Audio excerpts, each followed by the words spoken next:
পানিহাটির অমরাবতী ময়দানে গত রবিবার সভা করেছিলেন প্রাক্তন মুখ্যমন্ত্রী বুদ্ধদেব ভট্টাচার্য। প্রশ্ন তুলেছিলেন তৃণমূলের সততা নিয়ে। 5 দিন পরে সেই পানিহাটিতেই সভা করলেন মুখ্যমন্ত্রী। সুর চড়ালেন সিপিএম এর বিরুদ্ধে। বৃহস্পতিবার শ্যামবাজারের সভায় লগ্নি সংস্থার কর্ণধারের সঙ্গে বুদ্ধদেব ভট্টাচার্য মোহাম্মদ সেলিমের ছবি তুলে ধরে সিপিএমকে বিঁধতে চেষ্টা করেছিলেন মমতা বন্দ্যোপাধ্যায়। এদিন পানিহাটিতে তিনি আরও আক্রমণাত্মক। সিপিএমকে হুমকি দিয়ে বলেন, বেশি করলে পোস্টার করে দেব।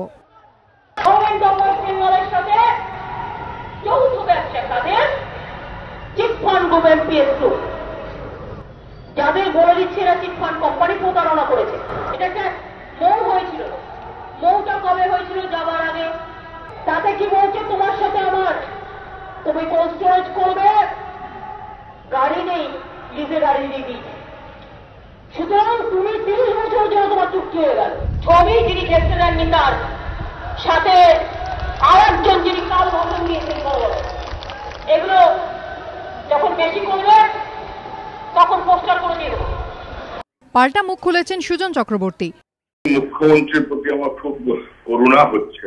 সিপিএম এর কোন কোন লোকের কোথায় কি নাম থাকতে পারে, তাদের পোস্টার কবে করে দেবেন সেই সমস্ত না ভাবনা চিন্তা করে যারা যারা ডাইরেক্ট বেনিফিশিয়ারি ওনার দলের মধ্যে আছে তাদেরকে উনি কিছু ব্যবস্থা নিতে পারছেন কিনা সেটা উনি পরিষ্কার করুন।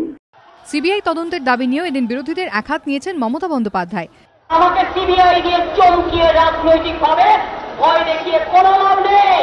তুমি যদি কুৎসার আঙুল তোলো, তুমি আমাকে একটা বল মারবে, আমি সেই বলটা ওভার বাউন্ডারি করে ফিরিয়ে দেবো। সিপিএম অবশ্য সিবিআই নিয়ে এদিনও খোঁচা দিতে ছাড়েনি।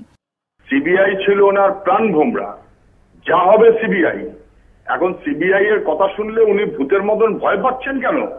পঞ্চায়েত ভোটের আগে সারদা কেলেঙ্কারিকে হাতিয়ার করে রাজ্য সরকারকে বিঁধতে চাইছে সিপিএম। এই পরিস্থিতিতে ময়দানে নেমে পড়েছেন খোদ মুখ্যমন্ত্রী।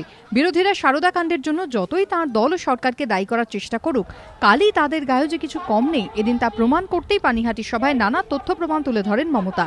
একই সঙ্গে বুঝিয়ে দেন আগামী দিনে তিনি আরও সুর চড়াবেন, এমনটাই মনে করছে রাজনৈতিক মহল। আশাফুল হোসেন ও চন্দন সেনগুপ্তর রিপোর্ট, এবিপি আনন্দ।